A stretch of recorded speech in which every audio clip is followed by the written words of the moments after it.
Today our topic for discussion is diabetes mellitus. Okay. So, can any one of you answer me what is diabetes mellitus? Yes, Sarish?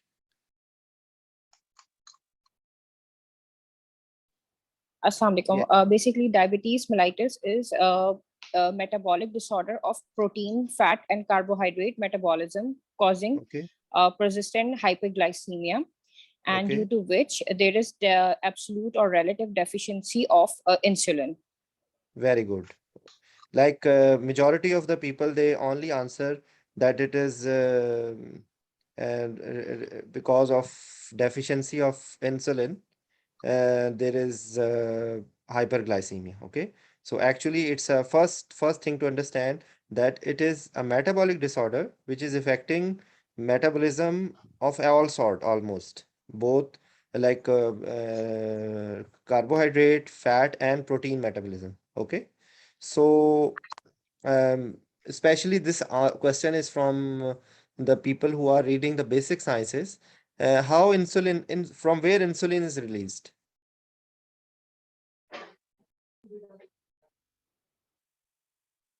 Yes, yes, Sarish, if you want to answer, how insulin is released? Basically, islet cell of the pancreas, Okay, beta cells. beta islet cells of the pancreas. Yes. Okay, and what is the stimulus? um, Stimulus is basically hypoglycemia is or any catabolism is the stimulus. Basically, it is the anabolic effect and anti-catabolic hormone Okay, insulin. So any catabolic effect or hypoglycemia will be the hyperglycemia is going to stimulate insulin release. okay. So, what is the different effects of insulin? Basically, as we know that insulin is a anabolic or anti-catabolic hormone. So Mm-hmm. basically we used in utilizing protein, carbohydrate to be utilized by the body. Okay, It function in liver will be glucose uptake and storage, and likewise in the muscle protein synthesis increased protein synthesis and amino acid transport, increase the amino acid transport, and in mm-hmm. adipose tissues likewise it will be going to increase the triglyceride storage. Yes, it is anabolic and anti-catabolic. If you remember this thing, Anti-catabolic. so Yes. everything insulin will be synthesizing, like doing glycogen synthesis and inhibiting glycogenolysis. Okay, it is taking it from the cells, like it is the car on which glucose and cells, other nutrients are traveling and being utilized by the cells. Okay, so if insulin will not be there, so there will be increased catabolism. Okay. Okay. So, like that's why there is, you see, if there is adequate amount of insulin, it is inhibiting the proteolysis, it is making the protein synthesis. Okay, and it is also uh, transporting potassium, magnesium, and other cells, other ions in the cells. Okay, so this is very important to understand, because if you don't know the effects of insulin, then it is difficult for you to understand the pathology of diabetes. Okay. Okay. So if we just uh, go towards the main symptomatology of diabetes. Okay. So what are usually the symptoms of diabetes? Yes.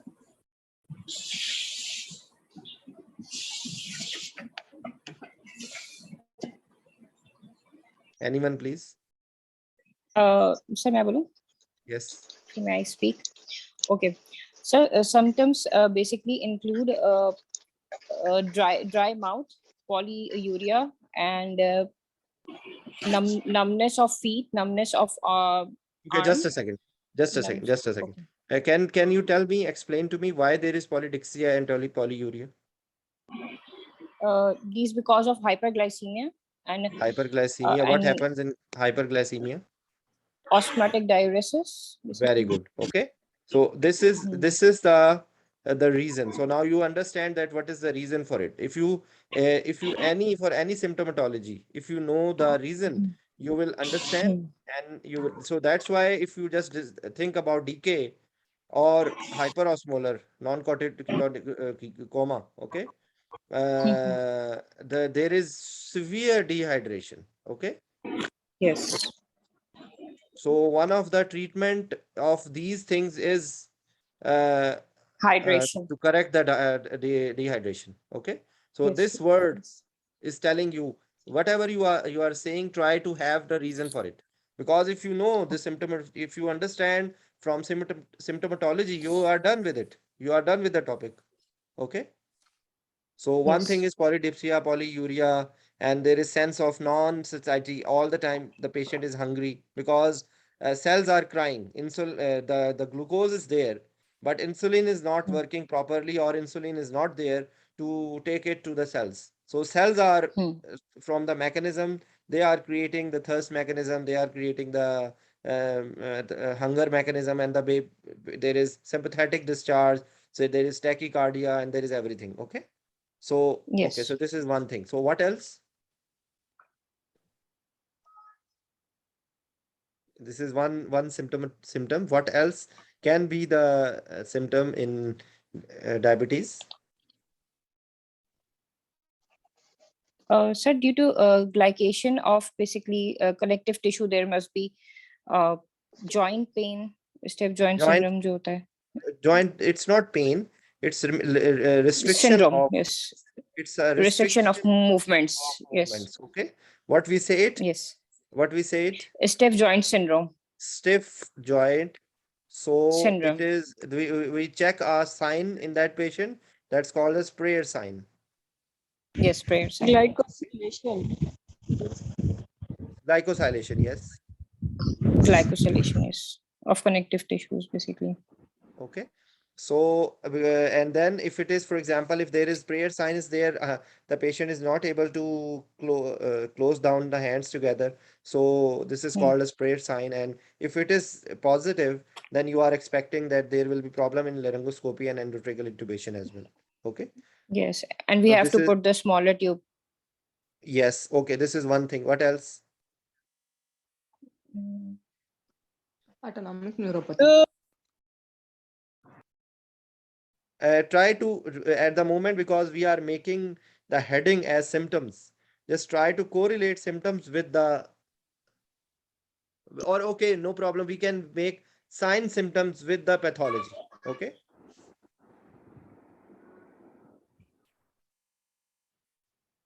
You got my point? Yes. Delayed gastric emptying की वजह से Okay, rapid this sequence. no, no, just a second. Okay, so sense of fullness, the symptom will be fullness because of gastroparesis. Okay. Paralysis. Mm. So gastroparesis, why there is gastroparesis? What is the reason for it? Autonomic dysfunction. Okay. Yes.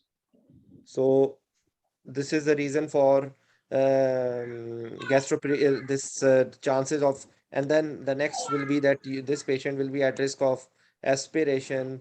So you will be Yes. considering it as full stomach, and you will be trying to do rapid sequence induction. Okay. So this is how you are understanding fullness. What else? What else? For example, if you are concentrate on autonomic neuropathy, so what will be the sign symptoms with the autonomic neuropathy? So lightheadedness when patient stand from the sitting position, and this is due to orthostatic blood pressure drop or orthostatic hypotension. Okay, so this is one thing, lightheadedness. What else? And sir, patient's foot will not be able to have the feeling that he's or she's wearing the slippers while No, walking, that and this is will be no, no. due to Just a the second. peripheral That is neuropathy. that is not autonomic neuropathy. Or no, oh Uh, yes, okay, yes. that is not autonomic neuropathy. That is sensory Mm-hmm. neuropathy. Okay, Mm-hmm. that is Yes, sensory sensory, yes. neuropathy. Because Mm. there is all sort of neuropathy occurs. Even motor neuropathy occurs. Muscle wasting occurs. Yes. Mm. Okay. So Does neurogenic bladder comes in the autonomic neuropathy? autonomic Mm. neuropathy you see fixed heart rate, loss Fixed heart of rate, yes. loss of RR RR variability. invariability. Mm, yes. Like patient will be not telling you this thing. The patient will be telling that there is palpitation. Okay. Okay. Sweating. Mm. What else? The word which you said was orthostatic hypotension. Hypertension. Hypotension, yes. Okay. What else? Anything else? So you were saying the word is glove and stocking, sort of, Yes, sir. or the Glove glove and and stocking injury, and that will be due to ulcers in the palmar region and so forearm. the patient is unable to feel the pain of the injury, okay, because of autonomic Yes. neuropathy, and it can lead to a diabetic foot. Yes. Okay. Just I'm telling you an interesting thing that there is a speciality which is called as podia, podiatric surgery. Okay, podiatric surgery, which is specifically for diabetic foot. Okay, only in Saudi Arabia I came to know that there is a speciality of surgery only for problems related to gangrene and foot, especially the diabetic foot. This is podiatric surgery. Anyways, so this is another thing. What else? Any other symptomatology because of any pathology? Because you will say you will think about microvascular and Retinopathy. macrovascular. Yes, a blurring of vision. Okay, so why there is blurring of vision? A new vascularization of the retina, basically. Dot blot Neovascularization is the second hemorrhages. step. First step is hemorrhages. Dot blot hemorrhages, yes. Okay, so and then there is new vascularization. Vascularization. So new vascularization because of hemorrhages and leading to retinopathy, Hmm. okay, and leading to blurring. Blurring, So as yes. an anesthetist, what we are supposed to advise? Fundoscopy earlier Fundoscopy. because Okay. Fundoscopy yes. will tell you the gravity of the endorgan damage. Okay. Okay. Yes. Okay. So retinopathy, they will ask you in the exam, they can ask you what is the pathology, what happens. So actually this is almost the same, similar, almost the same, not exactly the same, but almost the same like hypertensive retinopathy. Okay. There is a little bit Yes. difference. There is actually there in both there is vasculopathy resulting in hemorrhages and neovascularization.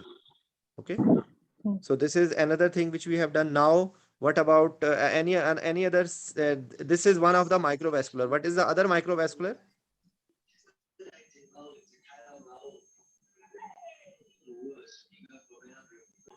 Other microvascular complication? Hmm. Nephropathy. Nephropathy. Yes. Okay, usually Diabetic will nephropathy. you will not find any symptom because of nephropathy other than there may be UTIs. Okay, Yes. because we are Recurrent focusing UTIs. from the way of symptomatology, but usually in diabetic there is polyuria because of hyperglycemia. Okay, and here in extreme cases if there is there may be infections. Okay, uh, pus and there may be hematuria but not common. Okay, not really Hmm. common. and that thing which is occurring is proteinuria ultimately. Proteinuria, yes. Okay, because of nephropathy Hmm. and because of Glomerular damage. glomerular Damage. basement injury, which occurs in Yes. diabetics. Okay, so resulting in proteinuria, but usually there will be no symptom in early stages. In later stages, patient can say the this puffing of the eyes. Okay, Yes. and swelling. Like, and in any sort of nephropathy, it will occur, not only in diabetic nephropathy. So with this reference, you should be knowing the general symptoms, infections, and proteinuria later on. So what is the medication which they usually prescribe in patients with proteinuria?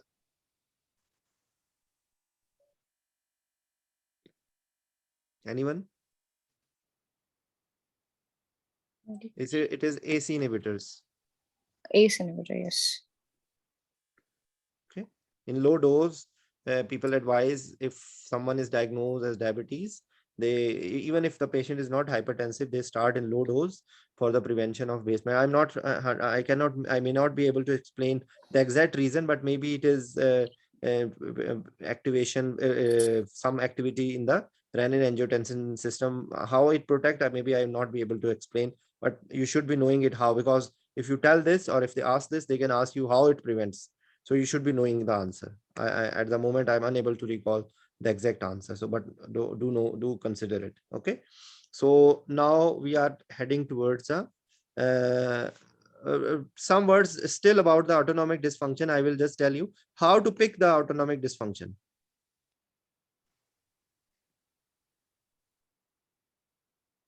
Tachycardia, urine retention, Jackie, sweating, sweating. Okay. What else? The real test. What you do? Valsalva test, right. Valsalva. Okay. What happens in Valsalva?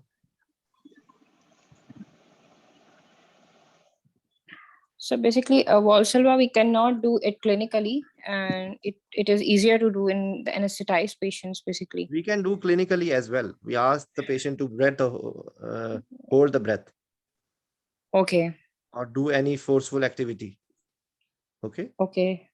So Okay, we sir. can do it actually, but what happens actually in diabetics, the normal responsiveness is lost. Okay. So Okay. normally Okay. there is during inspiration and expiration, there is change in the heart rate. Okay. So Yes. that change is not there. Okay. Okay. And there is exaggerated response. Okay. Oh, So okay. and there is resting tachycardia. Okay. Okay. And then we can do uh, the sitting blood pressure, and then Positional standing. changes. Yes. Okay. So this is the 2-3 things we can do. We can do in ECG. We can pick it up. Okay. Okay. So ECG, because they can ask you how to determine this patient has autonomic dysfunction. So you will tell that I will be evaluating on the basis of history, examination, and investigations. Okay. And you can Okay. evaluate like that.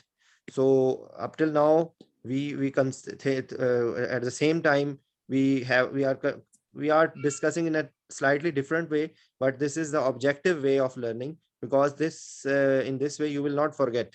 So like, for example, if we just correlate some of the investigations up till now, because we will go to the macrovascular complications. Okay. But up till now, what investigations you can do? You can do CBC, Fundoscopy. Okay. Okay. fundoscopy, Sorry. CBC, UCE, urine urine RE, for and microalbumin. culture. Yes. Okay. So up till now we Yes. have we are supposed to do these investigations for this thing, and Ultrasound KUB as well, sir. ECG, ultrasound, KUB for Corticomedullary very differentiation, good, basically. to see the CRF stage. What sort of Yes. because corticomedullary differentiation. Differentiation. This Yes. is how they quantify the CRF. Okay. Nephropathy. Yes. Yes, because this is the answer for any CRF.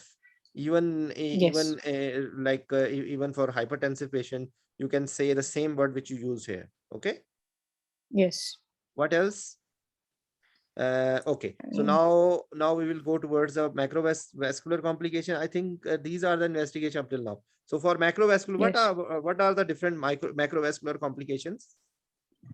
So CNS, CVA, and cardiovascular system, ischemic heart disease, atherosclerosis, heart failure, coronary artery disease, and peripheral neuropathy, like we have already discussed. There is one Um, macrovascular complication as um, Microvascular, well. one Peripheral more. vascular disease. Peripheral vascular disease, And yes. actually all of them are because of atherosclerosis. Atherosclerosis, yes. Okay. Yes. I forgot to mention that the problem in autonomic neuropathy is also because of vascular problem. That is Yes. what would you say? Vasa nervosum. Vasom nervous. Yes. So it damaged the, what it happened, what it does, it damaged the Schwann cells. Okay. And there Mm. is problem with what is the outer covering of the Vas- nerve? What sort of conduction Vasom. occurs? Perineurium. Sorry?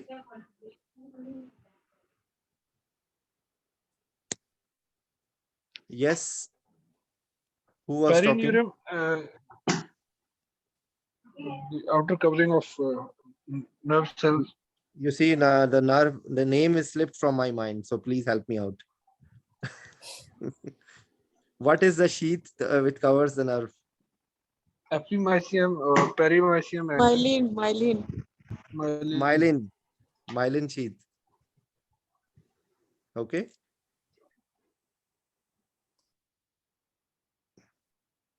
No, it is not myelin. I'm sorry, I forgot the name. But it is the damage to this sheath, and then there is loss of conduction. So this is what happened, because it's node to node. Okay, it is.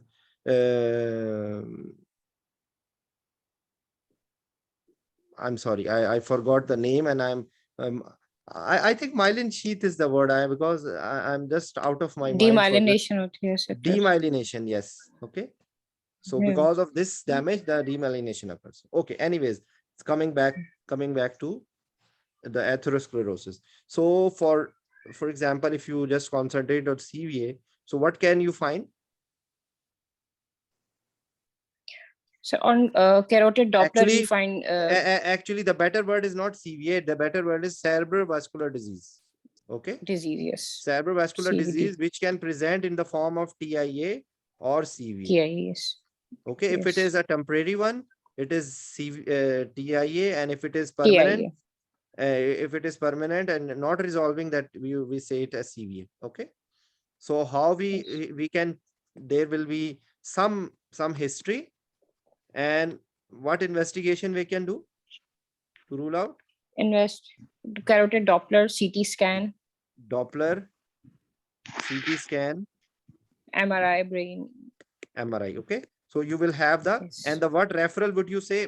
Try to have a referral as well. You will have a neurological evaluation. Yes, neurological evaluation. Okay. So you will be doing the neurological evaluation. So what is the significance if the patient, there is a history of CVA? It's a clinical risk factor. Okay. If the Yes. patient says that I have a history of CVA, so it is you will be alarmed, that is, it is one of the clinical risk factor, or what we say, intermediate predictor. Okay. Yes. Intermediate predictor. Okay. So okay.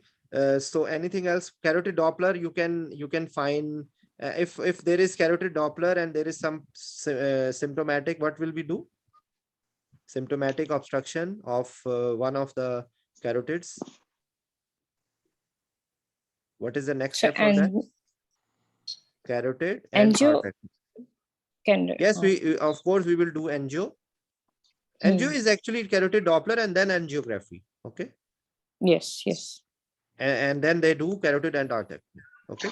So you should be thinking that if, for example, it is there, you will be referring the patient to neurological department. They will be doing the neurological evaluation on the basis of this history, examination, and then CT scan, MRI, carotid.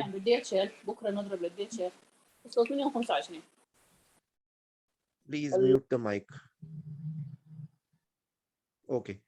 Okay. So this is one thing. Then now comes to atherosclerosis. Okay. And in ischemic heart disease, what will be happening? One is atherosclerosis and other is hypertension. Okay. So they can be together and they are interlinked with each other. So we have discussed in detail about the cardiac function ischemia. We have discussed in detail. If you want to have a look, you can find in the preceding discussions in the YouTube channel. You can find it. Okay.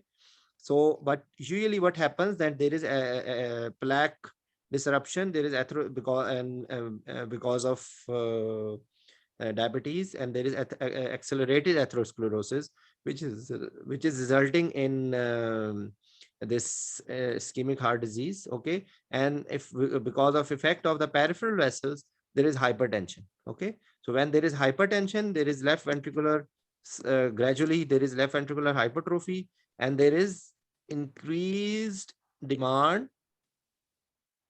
and decreased supply. Okay. Increased demand, decreased supply, and so it will be also resulting in ischemic heart disease. So they are interlinked. Okay. So the result will be, you will be finding in the form of, what will be the results? There may be chest pain. What else? There may be arrhythmias. Shortness of breath. Yes. Chest pain or SOB. Arrhythmias. There will be signs of heart failure. Heart failure. Yes. Okay. Chest pain, shortness of breath, arrhythmias, heart failure. Okay. The end result will be either of them. Or, for example, MI. Okay. Yes. And special thing about diabetic is silent MI. Because of, why this is silent? Because of autonomic neuropathy. Okay. So this is how you should be understanding. And for evaluation of this thing, what are the steps? You will do ECG. You will see the physical activity. Echo. No, not directly ETT. echo. No, physical Okay. activity. Okay. Okay. And you will correlate with other clinical risk factors. What are other clinical risk factors? Like, for example, there is one of them is angina. Okay. Yes. One of them is heart failure in the form of SOB. Okay. What else? And actually, the physical activity will tell you. If the patient has adequate physical activity, we quantify in the form of METs. Okay. So if we have adequate METs, okay, then we can say that, or then in the other case, if, for example, you are not able to evaluate either, or the patient have reduced METs. Like the example cannot evaluate. Example is, for example, osteoarthritis. Okay. Or there is a fracture. So you cannot evaluate. So now you have to do the stress testing. Okay. Okay. The stress testing is either stress thallium or stress echo. Okay. Okay. Here for physical activity, and there are some other things. One is cardiopulmonary exercise testing. This is called as CPEX testing, or the separate one is ETT, exercise tolerance test. Okay. This one you do in the patients who are able to have the physical activity. And if you are not able to evaluate the physical activity, then you will, or you cannot make the patient run, then you will be doing the stress thallium and stress echo. Okay. So but this occurs in the patients with have some risk factor. There is one other risk factor which we have not discussed up till now, but it is also related, is the CRF with creatinine more than 2, or if you are in other units, more than 176 micromole. Okay, more than 2 milligram per DL or 176 micromole. Okay, so this is one of the risk factor, and history of CVA is a risk factor. Okay, other two are angina, stable angina class 1 and 2. Okay, and compensated heart failure, like New York Heart Association class 1 and 2. Okay, or another risk factor is old MI.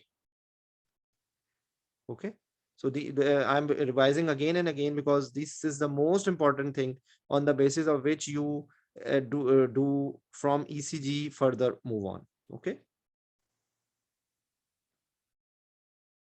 so a next step, if you find something, the next step will be angiography. Okay, and some specialized test they do is cardiac CT. Okay, so this is all to see the vasculature. So this is the rationale of these tests, or the step by step you go like that. Okay, and for example, if you find some urgent surgery, and one of the, you find that there is something wrong, but now you cannot proceed, you cannot delay the surgery because the surgery is urgent or emergent. So you will be doing the risk stratification. Okay, risk stratification in the form of invasive monitoring. Okay, invasive monitoring using the technique of anesthesia, which is least invasive and least cardiac depressant. Okay, you are using, you are having the balanced anesthesia and analgesia.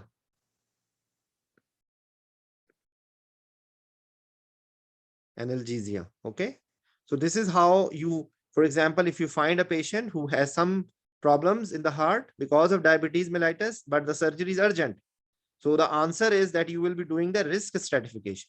Okay, so you are avoiding the thing which are depressing the heart, and you are having extra monitoring. This is the course where actually in every patient you have to follow this course. Okay, so what else is left? So like for example, if you are finding, then you can do the echo, and in echo you will find what will be the findings in echo in diabetic patient. What can be the findings? Yes. Sir, a left ventricular hypertrophy. Okay. What else? And actually, I have discussed in detail, a very detail actually, and a very simple way about ST echo. segment, RR variability.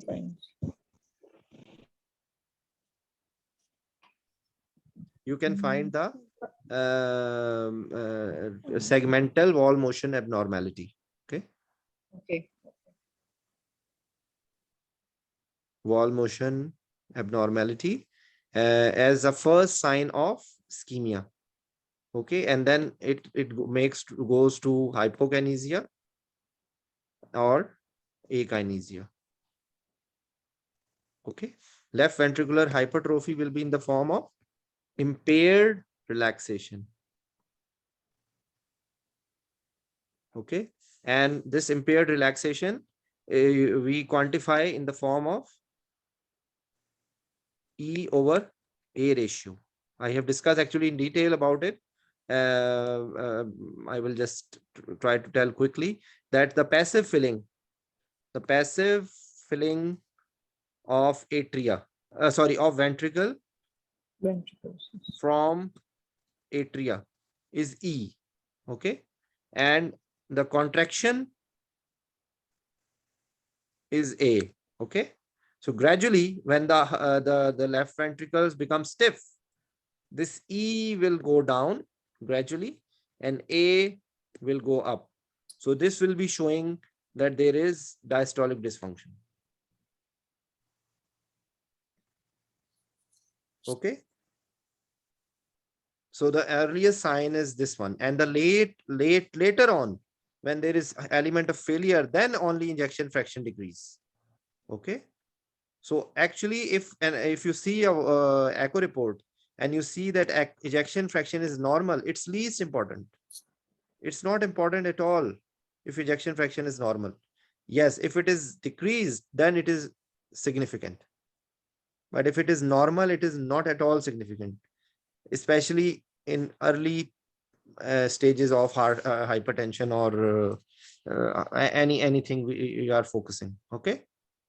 So this is an important concept about echo, and the rest of the things which you can not especially here, but is the valves, is the walls, chambers, okay, and the valves, and you can see the fluid responsiveness in the form of IVC, okay, and the last thing is pulmonary hypertension. Okay, these are the information which you can get on the echo. I will send the link again, because this is something you should have on the tips. Okay, so what else you will do? So you will see the hypertension, you will see any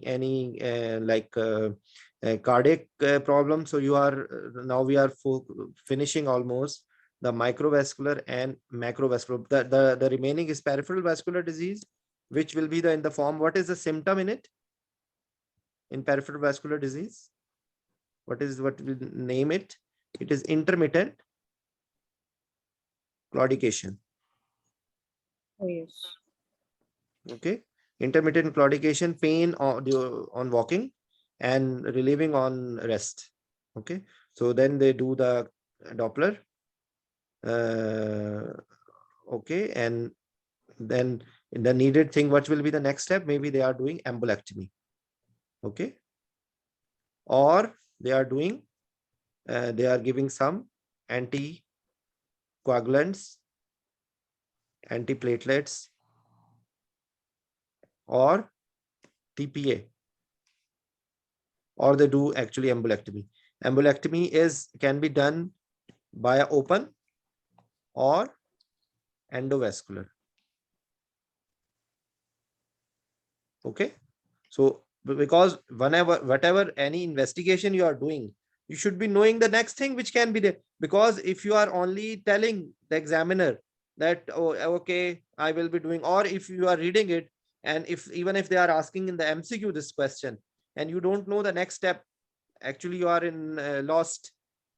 Okay, understand?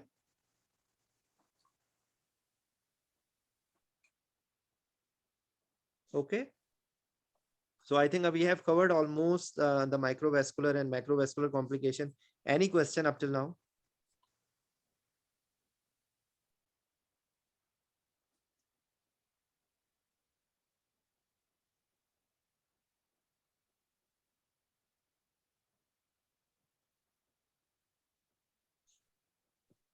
Okay, so you see, that is how you should be. We started, I will just do a recap. We started from the definition of diabetes mellitus.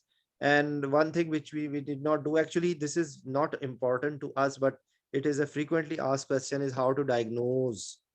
Okay, the diagnosis is through clinical symptoms, sign symptoms, plus fasting blood sugar, plus HbA1c. Okay, Yes. or if there is any doubt, they do the glucose tolerance test. You should be knowing the values. 110 to 126 is impaired, less than 110 is normal, and more than 126 is on two or more than two occasions, it is a diagnosis. Okay, similarly, I forgot the values for HbA1c. You should be knowing the values for HbA1c. Okay, so this is how you diagnose. There is one other thing I forgot, which if anyone can correct me, there is one biomarker which is released with insulin. Does anyone know about it? The people C-peptide? going, sorry, C-peptide? C-peptide. I think yes. Okay, this is one of the tool which they use in the diabetes. Okay, so we discussed about the sign and symptoms. Okay, what is the effect of insulin? Okay, then we just went towards the microvascular and macrovascular complications. Okay, and we did it in a slightly different way. We just correlate the symptoms with signs, with investigations, and what is the interpretation. Okay, so actually you should be doing like that, and unfortunately you will not find this in this way in any book, and this way they are asking in the exam, and that is the problem which the people face in the exam, because they are studying in a different way, and in the exam they are asking in a totally different way. They ask about how to check the diabetic this autonomic dysfunction. Okay, so now I have given you an idea how to check it, how to interpret it, and what is the end result. If you have any problem, you are expecting swings of blood pressure. Okay, swings of blood pressure, and for swings of blood pressure you are expecting you are expecting to have, in addition to standard 1 and standard 2 monitoring, you will be doing the invasive blood pressure.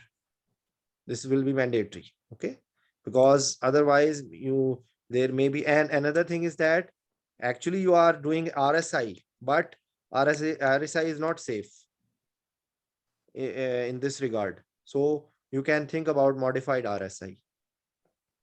Okay, what else you can do? If you are expecting, what you can do, you can use etomidate. Okay, or you can use a combination, a cocktail.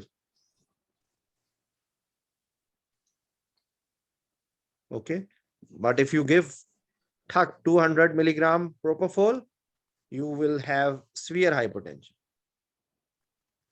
So never do like this.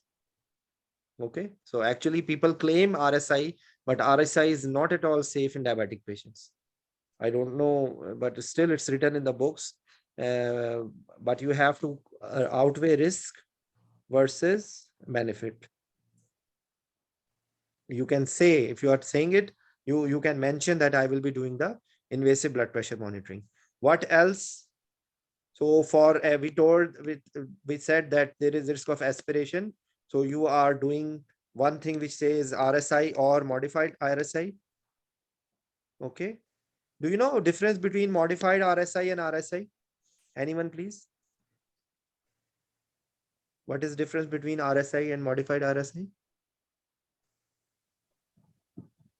So anything different in RSI, which we do normally, like we give sucks in RSI, we give propofol in hapentol in RSI, and we give required pressure. This is RSI. So anything which we do different from this pattern is called modified RSI. Like sir, we if we don't do, like sir, if we use rocuronium instead of sucks, and if okay. we don't give the required pressure, and No. we ventilate, No. In we required ventilate the patient. even in modified RSI, we have to give required pressure. Okay, Okay, we sir. can And do we this. give ventilation most. Yes, shallow ventilation with pressure less than 15. Okay, so this is one thing, and you are using rocuronium, and you are not giving the fixed doses. You are giving titrated doses. Okay, so this is modified RSI. For aspiration, what else you will do? Acid prophylaxis. Okay.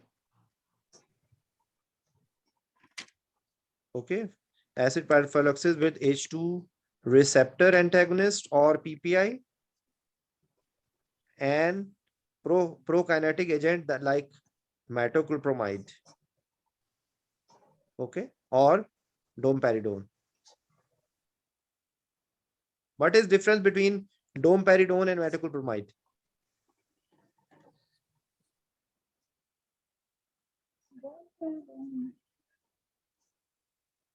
Be a little loud. Your voice is not coming. Sir, metoclopramide, sir, increases the lower sphincter tone and it increases the gastric motility, while domperidone, sir, it is an antiemetic. Sir, it belongs to H2 receptor antagonist and No, metoclopramide belongs to D2 no, no, receptor. no, no, no, no, no, no, no, no. You are terribly wrong. You are terribly wrong. The only difference is both of them are same effects, but metoclopramide does not crosses the blood-brain barrier, and domperidone does not cross blood-brain Okay, sir. barrier. Okay, domperidone. That's why it is motilium. It is domperidone is motilium. Okay, so motilium. If you are having suspected any like neurological problem, so you will not use metoclopramide. You can, but you can still give domperidone. Okay, and for similarly, you will have more chances of PUNV. So you are using ondansetron. Is there any problem with using dexamethasone in diabetics? Sir, increase the blood sugar level. Okay, so you if you want to give it again, the risk versus benefit. Okay, so now we will be the main thing which we have missed with is the glycemic control. Okay, I will just come to it soon. And the rest of the things we have almost discussed. We will because it's not possible to do in one session. Okay, I will try to have another session with the clinical scenarios for diabetes. Okay, so the things which we will be missing, we will be doing in that session. Okay, so the main theme, what is the people are afraid of terrible regimes which are written in different books. What is your main goal? What is the main goal for glycemic control? Yes. What is more 6 serious to thing? 10 millimole. I'm sorry? Sir, between 6 to 10 millimole. Okay. No, I'm telling in a different way, a little bit. You are right Sir, the that main goal is, you want, sir, the main, the sound is sir, very the, bad. Please speak out a little loud. sir, the main goal is to prevent further deterioration of the organs which are already affected by the disease and to maintain their No, functionality no, which was no, no, presently of no, no, pregnant. Nighat. No, listen. This is now we are specifically, of course, the blood sugar should be controlled. You said 6 to 10 moles. Okay. Actually, now it is not 6 to 10. Sorry, it is which we called as loose glycemic control. Yeah. Okay. So So basically, normal is 80 to 110 mg per dl. So high, high target no, रखेंगे she's हम. right. Actually, I was a little bit Hmm. wrong in conversion, but usually it Okay. should be around one less than 180. Okay. So 180. it may be Yes. around 120 to 150 should be your target Yes. in the perioperative period. And Dr. Nigat, which you are saying is the long-term management. I'm not talking about long-term management. We are specifically concerned about the perioperative glycemic control. So your main goal is prevention of hypoglycemia. You will be surprised that I'm saying, but this is more important thing. This is the most important thing. If you are overdoing it, you will be in disaster. The main go aim, your main go aim is you don't let the patient hypoglycemic. Yes, you are anticipating stress and you are giving insulin. Okay. Whenever you are giving insulin, you have to look for electrolyte imbalance. Yes. Okay. And you are doing point of care testing in the form of blood sugar levels, and also ABGs for electrolytes and acid-base disorder. Okay. So this is your main aim. You will be surprised that I'm telling you the thing which you usually it's not written in the books, but actually this is more important than actually hyperglycemia, because hyperglycemia will cause a little, you will give you some time to correct, but if hypoglycemia occurs, you will have very less time. Or electrolyte imbalance, significant hypokalemia occurs, this will be a detrimental thing. So this is more important thing, mark my words. Hypoglycemia is more dangerous than hyperglycemia. Electrolyte imbalance is more dangerous than hyperglycemia. Okay, so this is one thing. Yes, now the basic theme is that you convert long actings to short actings. Either they are oral hypoglycemics, okay, or long acting insulins, long or intermediate acting insulins. So you will stop them, the oral hypoglycemics, and you will also stop long and intermediate acting insulins. Okay, so you will be converting it into regular, or what is else? Lispro, short acting. Okay, so you will be converting into regular insulin or Lispro insulin. Then this is one thing. Another thing is that subcutaneous versus IV, which is preferable route during perioperative period, subcutaneous or IV? IV. Why?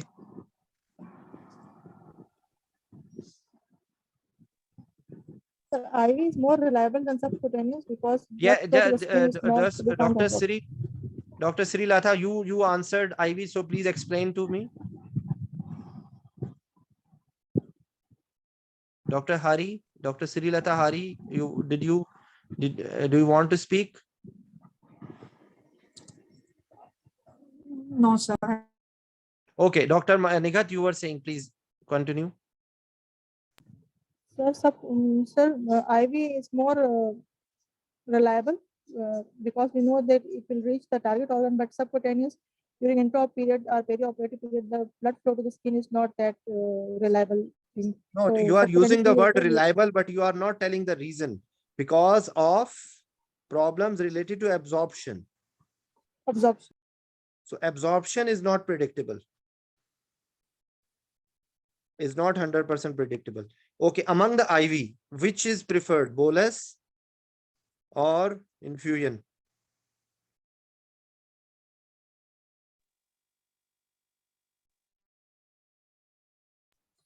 Infusion. Why?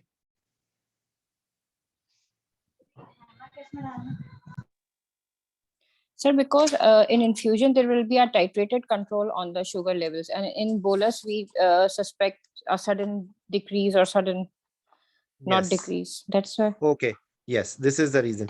When you are giving infusion, I am just telling you the practical points as well, because they may ask you or they may not ask you.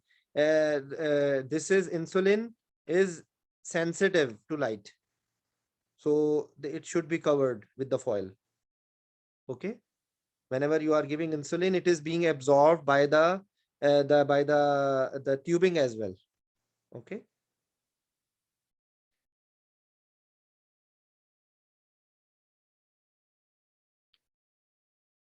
Okay. So these are the basic things. Now you can use any regime. Now comes to the regime, the traditional GK. Even I forgot the even GIK regime. Okay. It's called as Alberti regime as well. This is only in the books, but people are it's still our examiners are interested in asking this thing.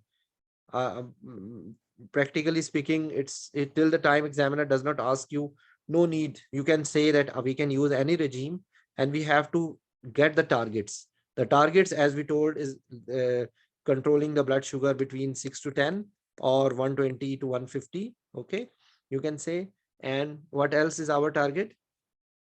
You are checking the blood sugar half hourly to 60 minutes. What else? And you can use this variable rate insulin infusion. Okay. You can give, for example, there are the certain ways you divide the blood sugar in. For example, it is 300 and you divide it in 150. So 2 units per hour. Okay. You can give like this as well. And then you will repeat and you will recalculate accordingly. There is preformed mixture. Okay.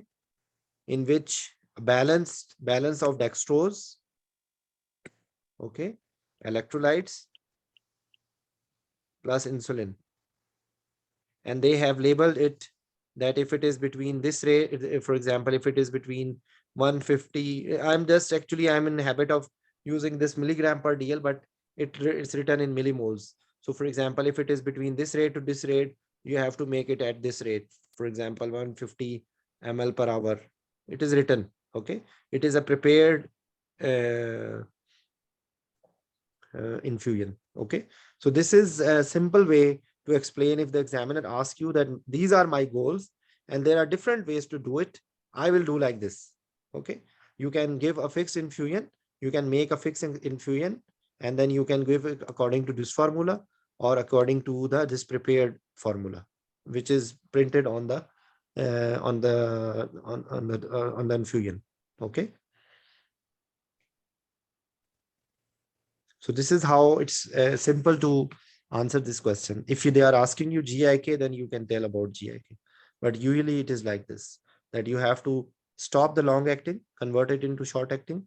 If it is oral hypoglycemic, you will convert to insulin, and probably it is better to do the regular insulin. Then another thing is that you will do the fasting blood sugar.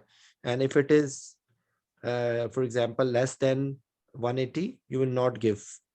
If it is more than 180, you will give half dose of the regular insulin which the patient is taking. Okay. And it will also depend on the surgery type. How many meals patient is missing. Okay.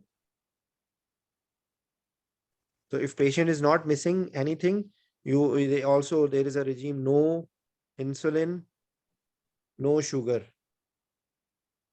This is also being used, that you will restart the insulin with the first meal.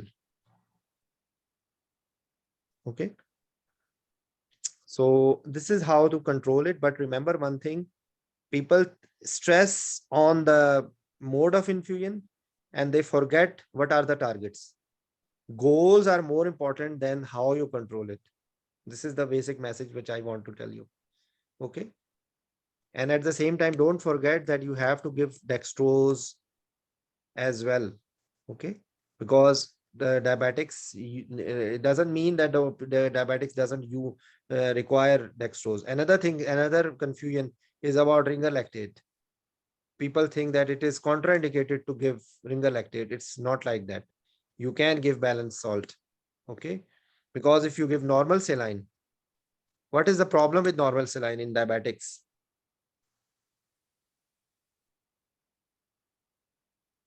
Anyone, please?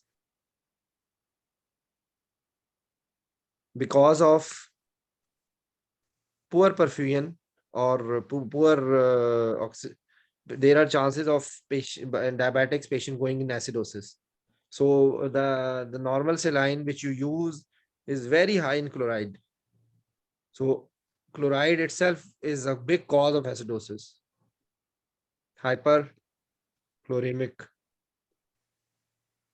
metabolic acidosis. Okay.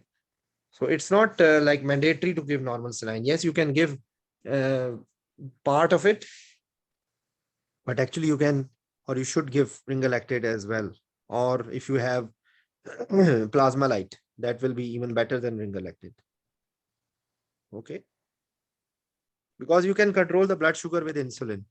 So there is no problem in giving ringer lactate. Okay. So the things remaining are the oral hypoglycemics and insulin preparations, uh, and case scenarios. Okay, so because I have to finish it here now, and in our next session we will try to do it whenever possible, because tomorrow is Eid in Saudi Arabia. So whenever possible, next time I will finish this next part. Okay. Any questions, please? And actually, in the YouTube channel, you will find the previous playlists. Okay. Just a second.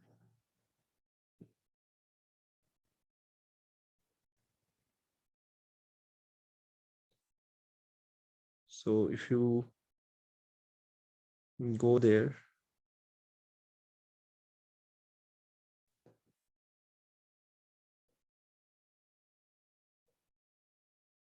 you will find a playlist of endocrine.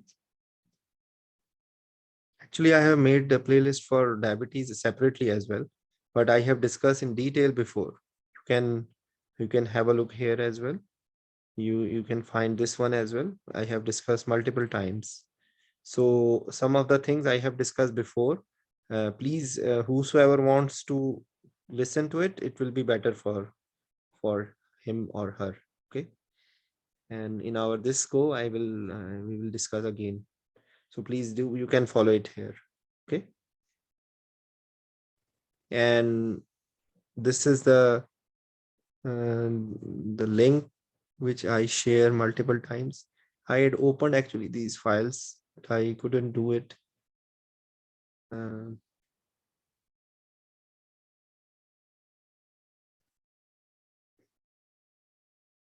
Okay, this is the main link, and just a second.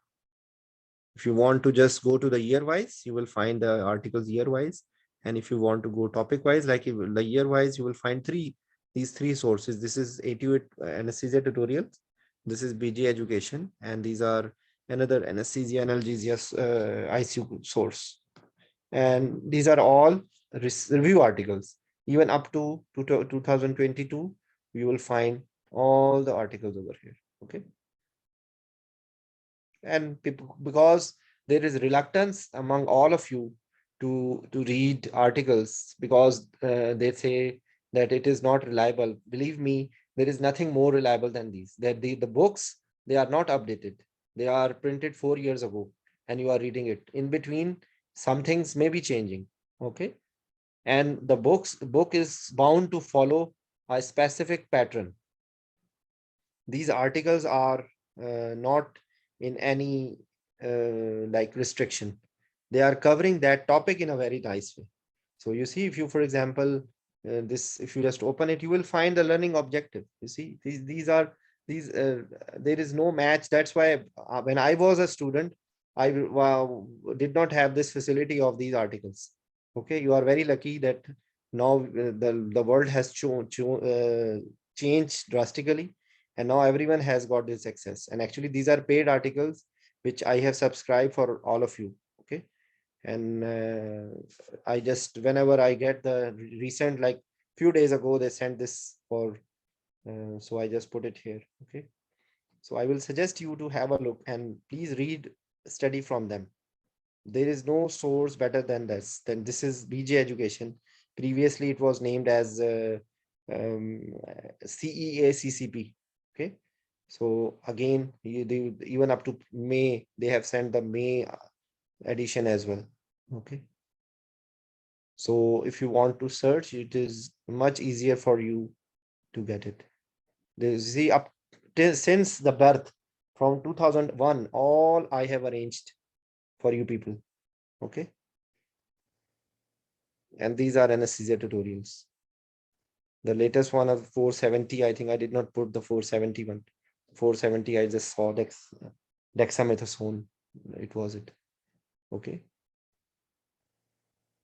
And this is the topic wise the same one. Here unfortunately I'm unable to put some of the articles from the latest ones. Okay, so that is deficient because I don't get time to, because it's very difficult to prepare these links and update them. I try to do it as much as possible. Okay, so but if you don't find it here, you will find it here. And if you want to search any, for example, you want to find diabetes mellitus, you will just write DM and you will find this link, all the articles related to diabetes mellitus. Okay, so we will try to do it in our next session, this one. Actually, this is a very reliable AAGBI guideline for diabetes. And if whenever you are reading any guideline, you don't need to read each and everything. You have to read the recommendations. Okay, so the main points you have to read from them. Anyways, inshallah, the aspects of diabetes which we have missed in our this session, we will do it next time, or you can see in the playlist as I have shown you. I share this playlist a number of times, and at any time, if you want anything, you can just drop a message on WhatsApp. Okay, thank you. Thank you, sir. Okay, assalamu alaikum.